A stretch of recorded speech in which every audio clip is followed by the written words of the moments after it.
Vernier caliper. Tawag dito. Kadalasan mo makikita yung mga nagano. Water joint pala yung tawag doon sa may ano, binabasa sa water. Water joint, pwede rin.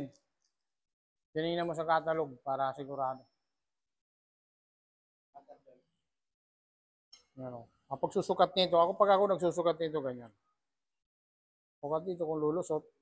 Pag lumulot, tama na. Lalo na yung mga nag-overheat. Ayan. Dito mo malalaman kung kailangan ni repace.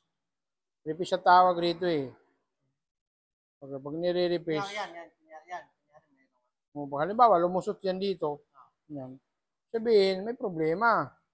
Kaya dito gitna. Oh. Kahit sa automotive, ginagawa to. Dito, yan, ang tamang pagsukat dito. Saka dito sa gilid, dito. Wala naman tama. Pero ito, wala naman. Ito ang gagawin dito. Pwede mo ito gamitin, re-repace mo manual, salaming, liha. Pwede rin yun. Kung manipis lang naman, pero kung makapal, kailangan machine shop. Suppress grinder.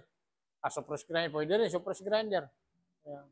I-repace mo milling machine gamit. Pag nag-overheat, no? Oo, lalo sa mga overheat.